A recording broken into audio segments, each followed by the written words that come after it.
All right, I'm here with Marc Lobliner, Yes. the founder of MTS Nutrition, Tiger Fitness, and the legacy at Carbon here in Nashville, Tennessee. Dude, Yeah.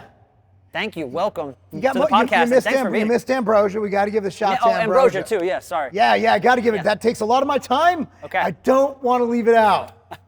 Dude, I can't keep up with you. You got like 7 companies. We were talking about that before. Before we jump into all the things that you're doing, I'm always curious at how a guy, 43 years old, how you're rocking it at such a high level. When people look at your life like, oh, it must be easy for you, Marc, or you hear all these things, but was it always that easy? Or how did this all start, your transformation into fitness and what you do now? I just take a lot of steroids. That's the only way you could possibly be successful in your field. Honestly, the energy you put out is what you get back from the world. So I've never met someone who truly gave it 100%, who truly lived every single day, who had productivity for most of their day. I've never seen them not succeed. Now, success is relative. You can't measure success in dollars. Success could be, if you're a teacher, you're capped. You're not going to make that much, but how much of a difference are you making in those children's lives? So success, people look at success as money. But I look at it like the most miserable people I've ever met are usually rich. They're the ones who are addicted to these drugs. These are the ones on Prozac. These are the ones seeing the therapist. It's always those people who are grinding and growing and always learning, whether you're poor, you're middle class, or you're rich. Those are the people who crush it, the people who keep striving for more, who set those micro goals, then those BHAGs, which is big, hairy, audacious goals. And so for me, I've always had a vision of something greater. And I would like to say that I've surpassed my vision. I didn't have any illusions of grandeur. I never thought I'd be living in Brentwood, Tennessee. I never thought I'd be, living the life I am, because I didn't look at it. Yeah, I had those big goals, but I looked at it day to day. How am I going to get 1% better today? And that's where the weight room comes in, because you're constantly setting goals. Like I was telling you earlier, here's how I progress on the pendulum squat. Like I got 6 reps with this weight. Now I'm going to raise it 10 pounds. I'm going to get 4 reps. I'm going to go up to get 6 reps. I'm going to raise the weight again.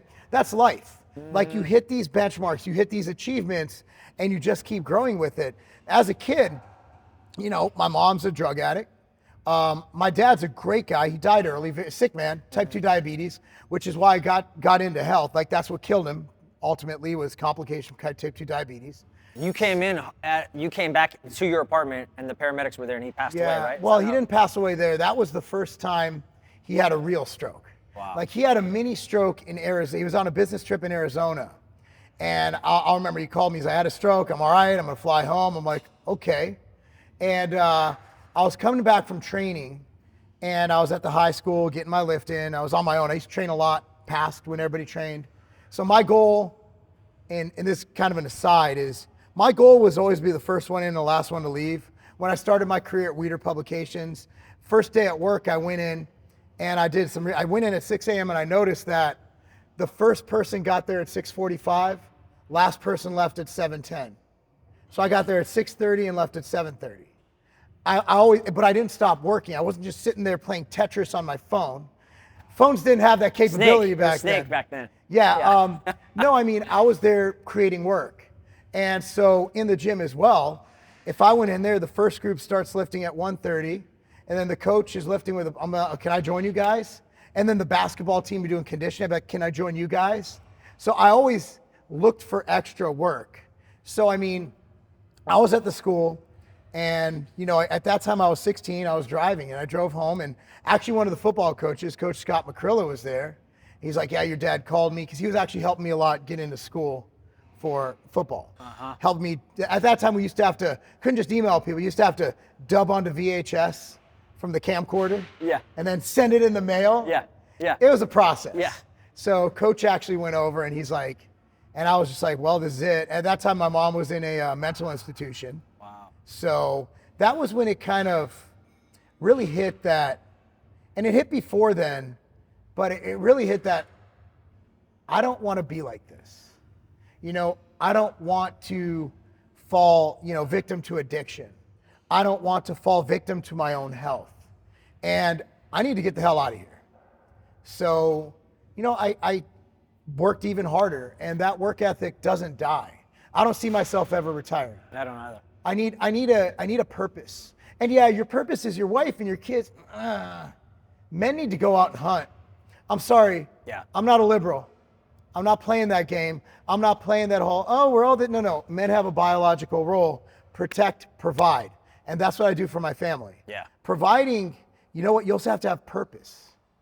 Purpose in life, it's beyond just sitting at home with your family watching golf.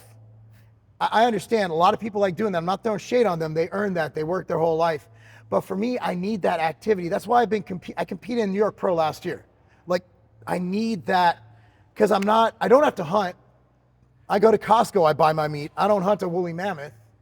But I need that. I need something to attack. I need some competition. I need some challenge. And that's why I box. That's why I bodybuild. That's what makes me so sharp at business. So now that I'm not actively competing in anything, the question is, can I still get it to that level? Can I still, can I motivate myself enough without that glaring competition? So yeah, for me, I definitely wasn't born with a silver spoon. No. Definitely, the joke is from Inglewood to Brentwood. It's like, at the end of the day, everybody, I don't care what your color is. I don't care what your religion is. I don't care if you're short, tall. I'm not exactly the tallest guy in the world. Look, man, if you outwork everybody else, you don't have to be smart to do that. You could have a 96 IQ. If you outwork someone with a 130 IQ, you're going to kick his ass. You just have to put in the work. Nobody wants to work. And then they complain. It's just, and it's not the millennials. It's not Gen X. It's not Gen Z. It's not any of these guys, not the Zennials. No, Yeah. It's societal.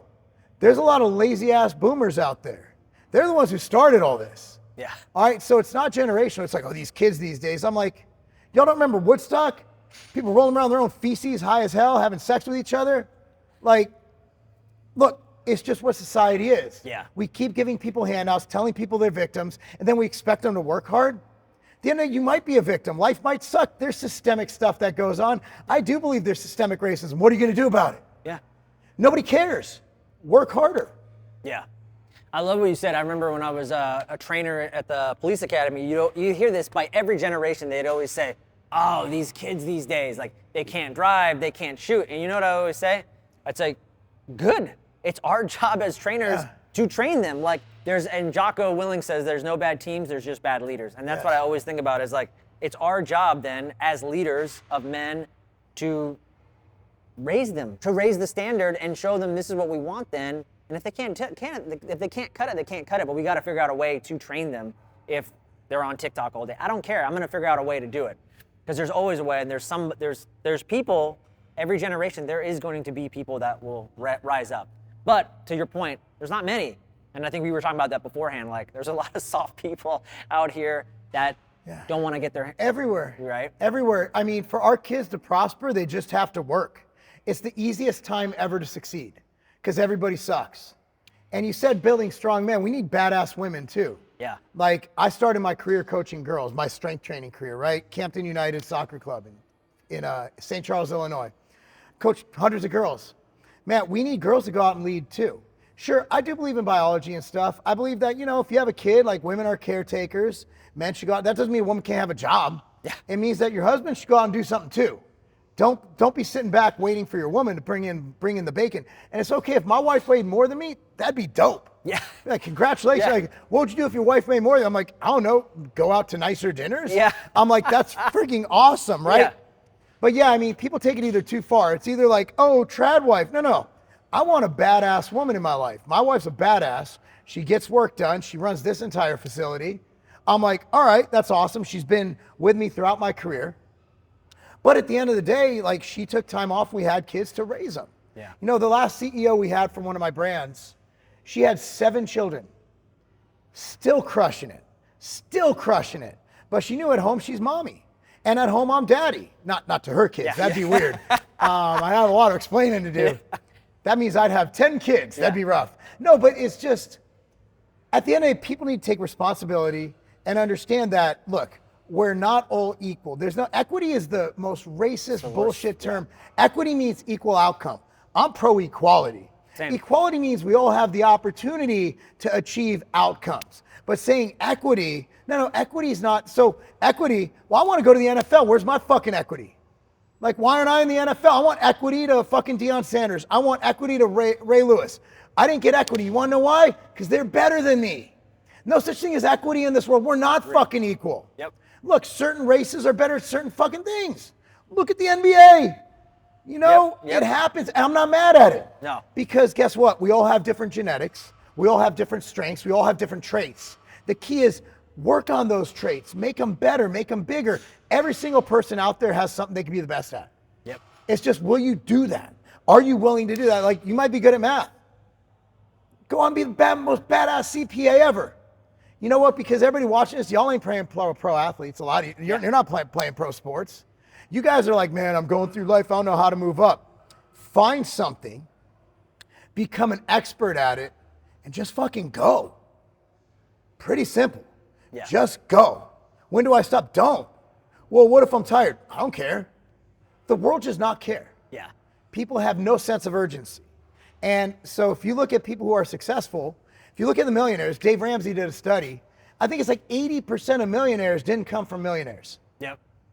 Why are they millionaires? I have business partners who are not white, who are multi-millionaires driving Rolls Royces.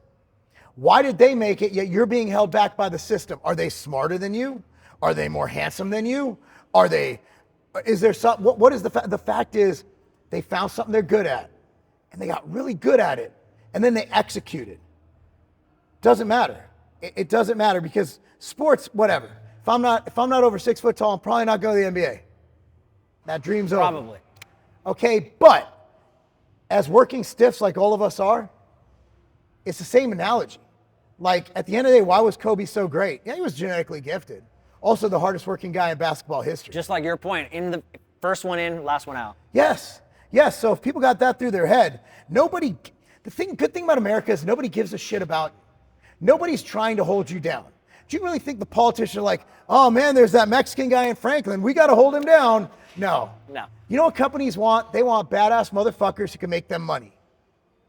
Yep. That's it. That's it. So if you're a badass motherfucker who can make money, you keep moving up, keep making more money for that company, keep bringing back an ROI, another company's going to be like, we need that guy on our team. So they're going to offer you double the money. And so on. Next thing you know, you're making $500,000, $600,000, $700,000 a year. It's possible. Yep. I've seen it happen. Yep. So many times I can't even count. People just got to get it through their head that you're not a fucking victim, that the world's not holding you back. There's not some fucking crazy Jewish cabal running everything. If there was, why wasn't I invited? Why wasn't I invited? Like, I'm Jewish. Jesus Christ. Yeah. Okay, so to your point, I want to just touch on this because this is a good segue. We were talking about this too, and I've noticed something about bodybuilders and some of the guys that I've trained with, like yourself, Brad Rowe, John Pelosi. Some of these guys, they will consistently go to failure over and over and over again, and there's a level of intensity that I just never seen with the average person. And you said right when we started lifting, you're like, dude, there's probably like 1% of guys that will actually go to this intensity, and I don't see most of them. And I think that's, to your point, there's really not that many 1%ers in the world. There's very few, and what I see is intensity and the willing to keep going and keep going and keep going. And that to me is like what bodybuilding is in day after day after week after week. I don't know if you saw Ray Lewis's documentary, whatever, 30 by 30, 50 by 50, I don't know what it's called. But like, dude's a monster. And look at James Harrison. Like, he was spending $3,000 a day on recovery. Yeah. Like, I think that just came out, $240,000 a year or something on recovery. It's ritualistic, and it's about habit, and it's about ingraining these things. And the average person watching this is not Ray Lewis. You're not Kobe Bryant. You're not even me, and that's fine. I'm mediocre compared to those guys, right? So at the end of the day, it's about habits. You want to be in shape, train first thing in the morning. Want to know why? Well, I train better in the evening. Yeah, but how many times in the evening does like, oh, my kid's practice got moved to this day, or oh, I have a meeting at 6 o'clock. You ain't going to the gym at 8. Right. If you get it done before work, you get it done. Oh, well, I'm not getting enough sleep. Go to bed earlier. Stop Netflixing. Stop Netflixing and chilling and get your ass to bed. I'm victim of that. I just take less sleep. Yeah. I'm just like, you know what? I'm really enjoying this movie right now. So, I mean, I'm not perfect, but at the end of the day, you got to set routines, you got to set habits, you got to set rituals, and you got to adhere to them. Thing is, after 3 weeks, the habit's formed. Yep. Get into it, rock it for 3 weeks. And look, you might wake up and be like, I don't feel like doing this. I don't care. Do it. Do it. And there was an old bodybuilder, Ronnie had a quote. And when I worked at 𝘬𝘬𝘬𝘳, it was like, well, if you don't feel like going to the gym, you're going to have a bad workout, just don't go. I'm like, I never feel like going to the gym. I'm in my office. I got fucking spreadsheets coming at me. I got like people yelling at me for random bullshit. I mean, I got a lot of stuff. I'm like, no, I'm taking 60 minutes and I'm going to get my workout in and the world's not going to end. No, but you're not important enough. Dana White has changed. Dana White's running UFC and other things that we don't even know about. If Dana White can train every day, if Joe Rogan can train every day, you can afford the time. Marjorie Taylor Greene, Congresswoman, she trains every day. She's helping run the country. Poorly, but I like her a lot. Now the poorly goes for all of Congress, which has an 8% approval rating, but I like MTG. Yeah. I'm a fan. If you don't like me because I'm a fan, I don't like you either. I love MTG. So yeah, the excuses are crazy. On the habit front, what are some of your rituals and habits that you adhere to on a regular basis that you feel like keeps you obviously working out, but like do you try to do that first thing in the morning? Because you run like 7 companies. So like how do you talk about that balance? My mornings are the same whether I'm traveling or on vacation.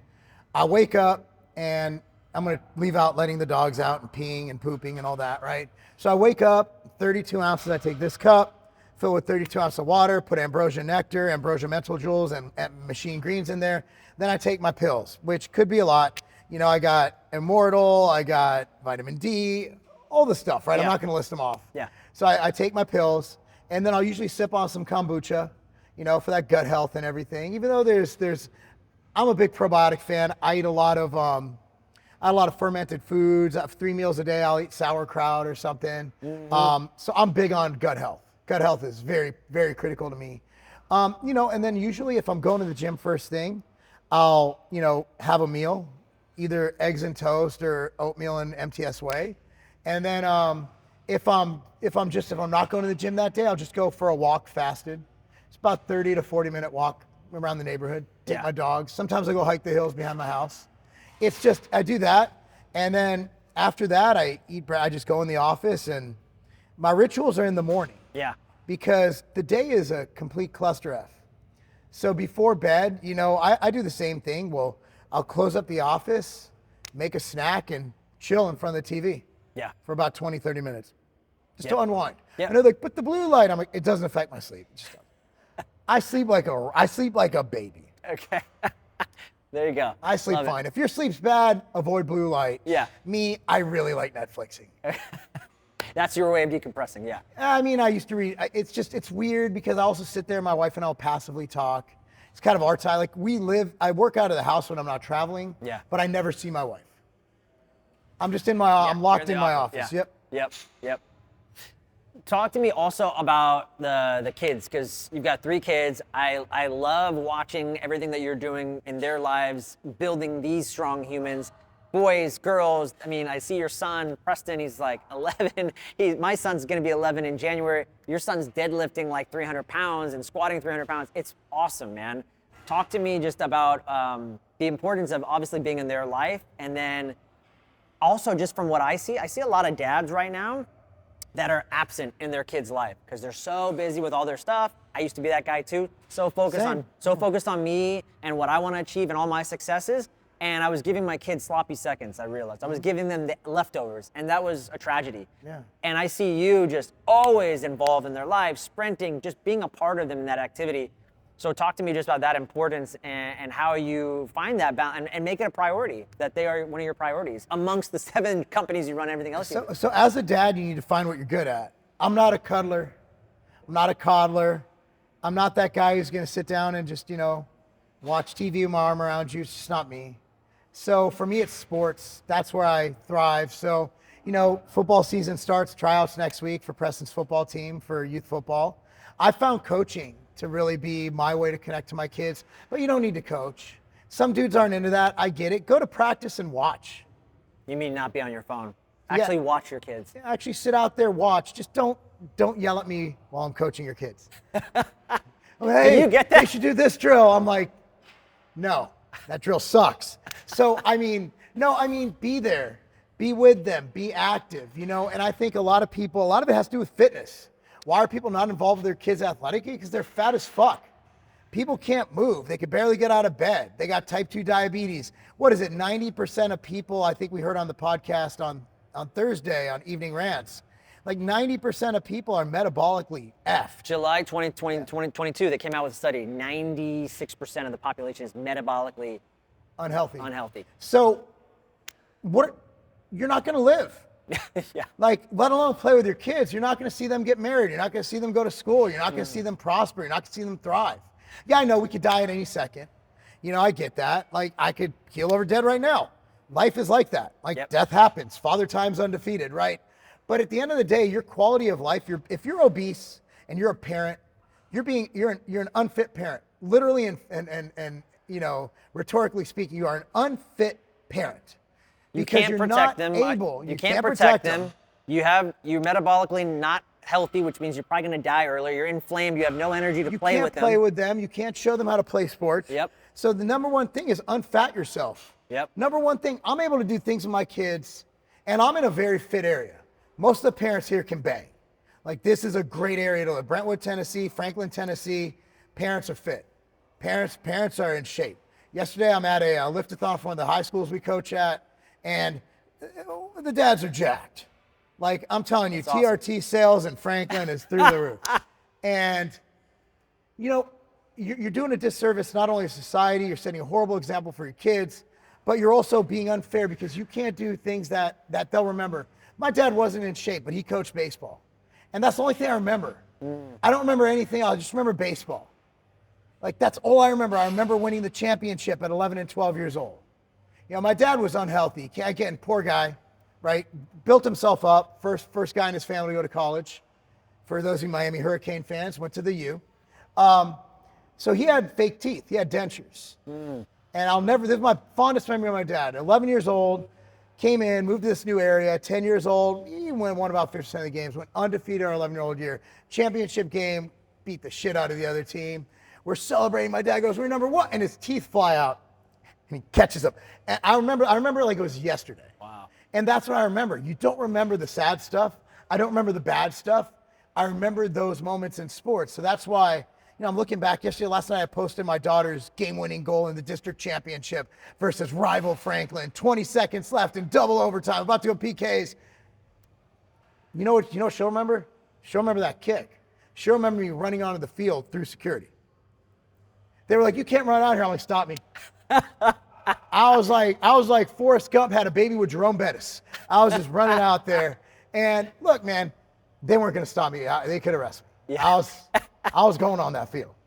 It was after the game. Like, the media was on there. Like, "You can't." I'm like, "Stop me." Yeah. You're not stopping. I'm the bus. I'm like a freight train right now. Yeah, but that's Oh, man. That's how I bonded my kids. And obviously I'm there for other things. Yeah. But, like most relationships, like, kids don't really respect their mothers as they should. I've never hit my kids, but for some reason they still think I will. I've bluffed for the last 18 years. And, my wife will say something, they're like, whatever. I'm like, "Hey." Like, okay. And that's biology. Dogs won't even listen to my wife. Yeah. My wife will call Blaze, our little golden doodle. I think he's autistic. And she'll call him in. He'll be like, "Nah." And they're like, "Blaze." He's like, "Oh, shit." It's just biology. Yeah. Biology. And a lot of people don't think biology exists. I know, not now they don't. We have a Supreme Court justice doesn't know what a woman is. Yeah. I'll tell you. I've been married to my high school sweetheart for a long time. I'm pretty sure I can identify a woman if they're naked. Yeah. Not with that stuff you put on after you chop something off. I'm sure I could tell that apart too. Yeah. Yeah. I want to know how those things look. I'm waiting for you to start entering all the women competitions, identifying as Good news is it's banned in Tennessee. Yeah, that was one of the things that you were galvanizing a lot of the men to, like, we need to end this. Let's start entering all the competitions, and we'll end this right now. Can't do it in Tennessee. I'd have to travel. Yeah. Because Tennessee, we're actually a state that I think follows- Idaho did the same thing, by the way. Yeah, Tennessee was the first. Yeah. We're like, nah. Bill Lee's like, yo, get that shit out of here, bro. Yeah. Well, I mean, we're a good state. Yeah. With people who aren't stupid. We have stupid people there in Memphis and Nashville. But other than that, like, we're a pretty good state. Yeah, yeah. Also, talk to me a little bit about legacy. Some of the things you guys are doing here, it's disrupting the paradigm of fitness and what's possible for the youth.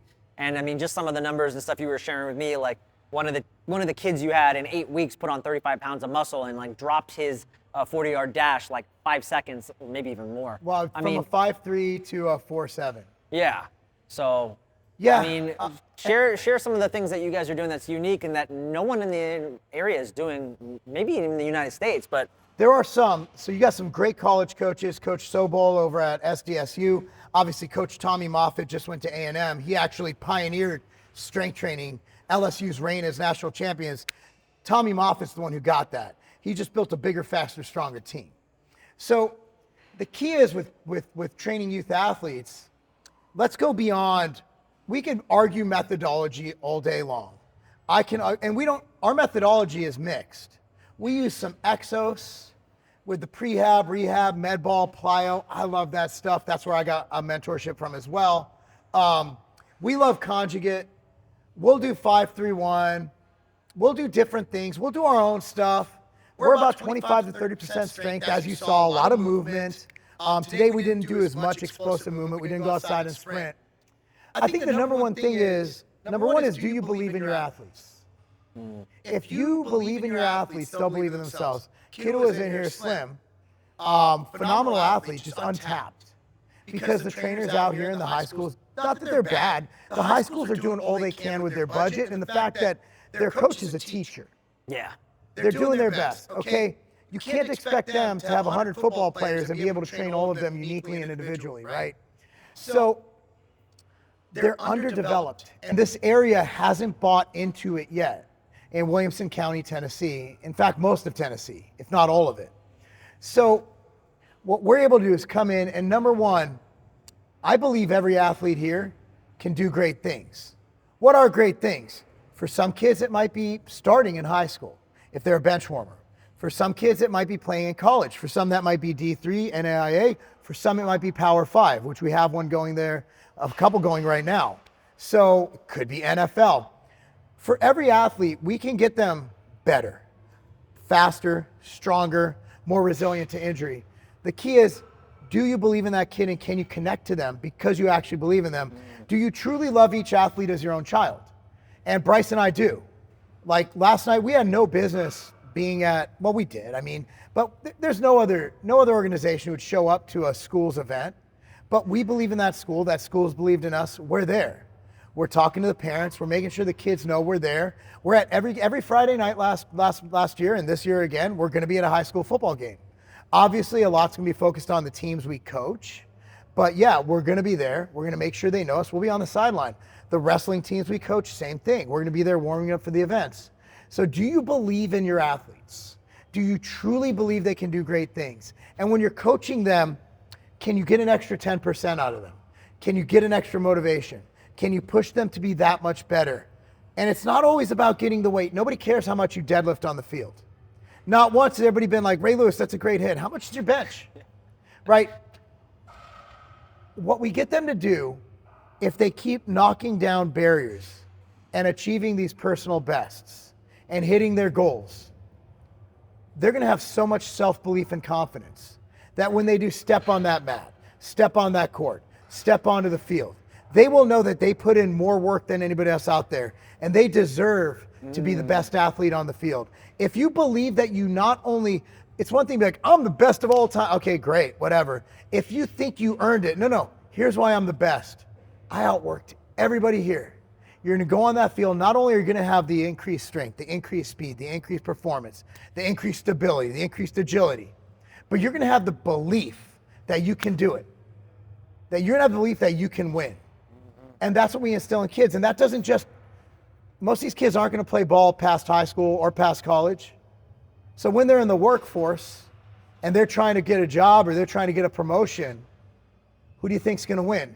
Someone who is in here, busting their ass, beating personal bests every day with a belief in their self, or the guy who just sat around and played video games, had no goals to beat. At the end of the day, I tell the kids all the time, I believe in you, you need to believe in yourself. I believe in everybody here. And every time I tell them that, they'll give me that. Like the other day, I don't want to point anybody out. We had 5 or 6 plates and it was end of the workout, and Slim was struggling. I'm like, dude, I believe in you. But it's not just lip service. I believe in that kid. Yeah. All these kids have potential for greatness. No one's ever told them. Coaches are usually negative. You go to high schools, if you don't do this, I'm sitting you. It's like, no, it's not how you coach kids. Plenty of data out there showing that positive reinforcement always works better than negative reinforcement. Yep. When I coach, man, I'm rambling, but I had a kid who, I'm like, you guys can't hold. You're better than that. So we had a holding call. Only one of the year. This kid, great kid, right? 10 years old. Comes off the field, next play he pancaked a kid. Comes off the field and he was scared that I was gonna be mad at him. And I'm like, let's go. He's like, coach, I'm like, what are you talking about? He's like, yeah, I held. I'm like, yeah, okay. Next play you pancake the kid. Yeah, but I know. Here's the only reason I don't want you to hold, man. Because you're better than him. Yeah. You don't need to hold it. You got to go out there and you got to know you're better than him and drive his ass into the ground like you did the last play. Never held again that year. But if you hold again, you're never playing. It's like, and you see that even at the junior level. My kid was playing U11 football last year, right? Under 11. Bro, these coaches, the way they coach, there's some teams up in Murfreesboro. And I was like, the coaches were the parents were running on the field yelling at their kids. And I'm like, no wonder y'all suck. It's terrible. You're horrible people. Who would talk to a child like that? Yeah. And what do you expect to get out of that? Kid's crying, you expect him to play at his best? You know? Yeah. I mean, so I'm about positivity. If you're gonna get from your athletes what you give to them. And if you give them negativity, you're gonna get negative. But if you give them positivity, you're gonna get wins. And our goal is every kid to experience what it's like to win a state championship. So cool. And my daughter has a ring. My 11-year-old won wrestling young, but this year I think it's time for my 16-year-old to get one. So we're excited about it. Yeah. And if he doesn't, that's good. Did you lay it on the line? Did you go your hardest? Did you give it all you got? That's all I care about. Yeah. While we want to win championships, we understand there can only be one champion. Someone has to lose. Yeah. Yeah. I wanted to ask you about your training and, you're 43, how it's changed, how it's shifted over the years, and you've done so much. You're an IFBB pro. Like, that is not an easy accomplishment. It's hard. Is not easy. And my heart still works and my liver's in yeah, kidneys. and you're not on gear. You're not you've got that, but you're also an athlete too. Like, I've seen you compete in boxing matches and stuff. So you're not just the bodybuilder, like, you do so much. So how has your training evolved now, and like, how do you see, as a lot of guys, when they age, I can't do that, but you look great, and you're still moving great. There's certain things that suck, like recovery. I'm not gonna lie, like, recovery is not my best friend, so you have to, how can you get the most out of the least? So my thing is, with all the data, my training's changed where I'm doing 1 to 2 sets, about 1 rep in the tank. I'm going as heavy as possible with safe movements, and I still gain strength every workout. So, 4 to 8 reps, because more reps than that, you're not stimulating more muscle growth. You're just creating more fatigue. Mm-hmm. So I train each muscle group 2 to 3 times a week. So I do an upper-lower split. I'll generally go 5 times. So let's say we do upper, lower, upper, lower, upper. The next week we do lower, upper, lower, upper. So generally 5 days a week. I like to go on hikes, at least on the weekends. Like, I'm talking like 3 to 6 miles, moderate to, intense elevation. And, boxing, I was thinking of coming back, and I like the training. Right now, I just can't fit it into my recovery. Yeah. So when I went back to boxing, I was messed up for the next day because my body's already at this level, and I measured all through my whoop strap. Yeah. So my body's already at this level of strain, and I'm going here. So to get back down to here, I had to decrease my intensity in training. Yeah. And when you're overtrained, not overtrained, that's a dumb word. I don't believe in that as much. When you're overstressed, Yeah. overtraining is a condition we're not going to reach. In fact, the only thing overtraining is rhabdo would be over, but I'm not going to get rhabdo, but you know. You're stressing the nervous system out. And That's so, what it is. So it affects your performance at work. I got to be sharp as a whip for, 10, 12 hours a day in the office. So I can't have a training session make it where I can't make money. I can't perform, you know? Yeah. Speaking of that, I want to hear a little bit more about your companies, Tiger Fitness, MTS Nutrition, Ambrosia. Talk about some of the exciting things. I know everybody knows you for the Outright bar, this delicious protein bar that has like disrupted the industry. What else can you tell us about just some of your supplements and what you're proud about, and maybe even what's new and exciting in that you're looking at? Tiger Fitness, we came back, we're focusing on the products that got us there. Whey protein, came out with 2 pounders, got rid of 5 pounders. That we can make a 6-pound bundle, cost less per pound. Why are 5 pounder? I'm like, why don't you make 5 pounders? Like, if you want to pay more to just enjoy the same flavor over and over again, fine. But like the main reason is inventory. 5 pounders are much more inventory to hold, where I can keep churning 2 pounders, have 1/3 of the inventory, better cash flow, and not be out of stock. Yeah. Right? Because at the end of the day, we're not a vested company. We're operating on cash flow. So yeah, that's one reason, but we were able to do it where the customer's also saving money. So it allows me to have lower inventory cost, allows the customer to have more choice and less cost per product. I think that's a win-win. Yeah. So we're basically building that. That's always going to be a focus, at least one of my focuses. Outright bar, we've pulled out of large retailers due to lack of margin and sometimes losing money. People don't understand, I don't understand how straight up B2B or businesses stay in business. There's no money. There's no margin in there. So we pulled back so we didn't have to raise the price to an unaffordable price. And we're selling at, more local retailers, Tiger Fitness, Amazon. And then Ambrosia, we were acquired in June of 2022 by an awesome brand called Brandless out of Utah. And it's fantastic. They're great partners. They give us the support we need to get to the growth we need. To grow to a certain level, and Planta is now found in every Sprouts, #1 plant protein vitamin shop, GNC, we're everywhere. So to get to that level, you need a lot of cash outlay for inventory, and Brandless gives us the not only managerial assistance, but also the financial support to be able to invest in the company and grow it. Because if you don't have product, you can't sell it. Yeah. So yeah, it gives us, and also our internal marketing, our infrastructure. Those are all things that we're very, very happy to be with Brandless with. Yeah. It's been a great partnership. I love working with them. Yeah. Yeah, it's heaven. Yeah. It's great. I couldn't imagine a better group of people. And they let us be ourselves. At the end of the day, it's still Sean and me, and we have a president, his name's Adam. And every day we talk in some fashion. We have our company, our strategic meetings on Tuesday, our marketing meetings Wednesday.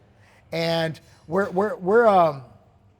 locked in. It's a great situation. And, Legacy of Carbons, this is the passion project. I'm not going to ever make a dime. My goal is to never make 1 penny from this. If we make more money and he needs it, we want to make sure Bryce is taken care of. I want Bryce to be a multimillionaire. He deserves it. Bryce is the best coach in the country. And if anybody argues with me, what about this guy? I'll punch you in the face. Bryce is the best man. He loves his kids. The connection Bryce has with our athletes, I've never seen anybody be able to do this. Wow. I've never seen it. I thought I was good at it. I always prided myself on how connection I can make with the athletes. Because again, I actually care. Yeah. Bryce, he's just him. He's the best at what he does. So my goal is to reinvest in the brand, and I don't need money from this. So it's like when these local trainers shit on us, or they try and talk shit about us, saying that, they're going to hurt people.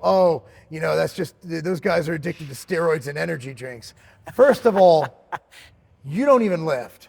Second of all, the reason we're disrupting is because of results. First year and a half or two, people were just trickling in. But the people who gave us an opportunity ended up going far and beyond their goals. We got kids going D1 who wouldn't have gone NAIA or community college. We have kids just crushing it. We got youth baseball players who are contact hitters hitting dingers every third at bat now. So it's just a matter of, okay, Now we're going to have teams win state championships. I'll call it right now. We'll have at least 2 this year. So at the end of the day, you've had dozens of years to make this area great. And you have done a disservice to these children by sucking at your job. So we're going to come in here, and I'm not going to make a dime doing it. You can check my bank statement. The kids come and train for free. No, Oh. mine do. No, we need money to pay Bryce. Okay, yeah, that's what I was and wondering. rent. When you say come in, Oh, yeah, no, that's they're going to pay. Yeah, that's what I They're going to thought. pay. Okay. So I'm not going to make money. Got it. Personally. I got Personally, this is a loss. Yeah, I'm at a loss. I'm never going to recoup it, and I don't care. yeah, Because at the end of the day, these kids are going to go on to be multimillionaires. And I want them to achieve that success. And also, like, if we're at a level where Bryce is earning what he should, and I'm going to tell you, he's the most underpaid guy. Most people consider it okay. I'm not going to go out there. But this is a man who deserves to make millions of dollars. yeah. I'll say that straight up. Like, so, yeah, we will, if we're at that level, then it's like, okay, we'll need more staff, right? Like, but You're going to need more Bryces. yeah, but you can't fit that many people in here. So we're never going to get to the point where Bryce is driving a Bentley. But you don't get, this is like teaching. You don't get into coaching youth athletes for the money. And if you do, you're going to suck at it. Yeah. That's why these local guys are failing. They're like, oh, I could coach kids and make an extra $30 on this kid. And then like, if you're not in it for the right reason, you're going to flop. Yeah. I want to wrap things up here in a little bit. What's new and exciting for you project-wise? What do you have on the horizon? What can you tell us about? Man, there's this great opportunity. I can't really say anything about it, where it's a parallel marketplace for non-woke people. And let's just say Sign me up. it's going to be fantastic. And we're meeting with names that, man, it's crazy. Like it's begun, and I'm the COO of that. So we're working on that, and I'll be able to say much more about it hopefully in a month. Okay. We have a couple more meetings next week where I can kind of, but honestly, what's exciting for me is my daughter's going to college.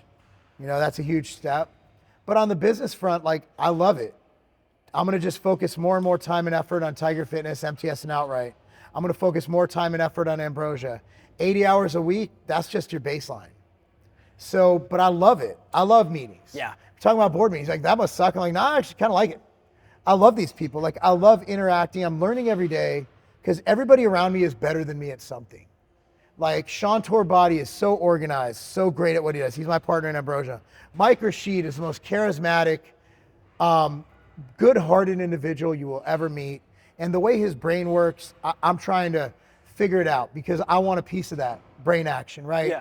Learning from Bryce, learning from my partner Chad and our COO Andy at Tiger Fitness and Tyler, like all these people, and learning from my wife. Like, she has qualities that I'll never have. Yeah. Because I'm an asshole. Yeah, same. But just learning from people. And Alan Roberts is my best friend in the world. And Evening Rants, we're still growing that. We're there Monday through Thursday at 8 p.m. Eastern Standard, just talking about daily events and educating people on things, creating open discourse. And I think that's what America needs. But we'll also have episodes where I have Dr. Sean Baker and just talk about the carnivore diet. Yeah, I saw that. That was cool. That was awesome. I mean, that one, Allie Gilbert talking about men's health and penises. Men's health is kind of related to. It's tied into that, yeah. We like our penises. Yeah. So we were talking about penises, and it was a fantastic. I mean, we've had. I got a penis doc to introduce you to then. Mine works okay, but I could always use a tune-up. Yeah. I'm married. I only need it to work like once a year. So other than that, man, I'm just focusing on life, focusing on everything that's important to me. And I don't even talk about training goals. It's all static. Like, get better. Yeah. Feel good, look relatively good, and, health. I donated blood yesterday. My blood pressure is 110/70. My heart rate sits at 48. Blood works perfect. Don't die. Wow. I think a goal of mine is not to die of natural causes. Yeah. I want to die of something cool. Yeah. Like being shot in the dick. Like, no, but Not shot in the ear. Not shot. No, you don't. The ear bleeds more than any organ. You learn something new every day. That was the greatest quote of the thing. I didn't hear The that ear. one. Oh, he's like, the ear bleeds a lot. Then he says, learn something new every day. I'm like, Trump is not reading the teleprompter right Yeah. now. Who says that? Trump does. Trump does. Yeah, but other than that, man, just grow everything. Evening Rants has been fantastic.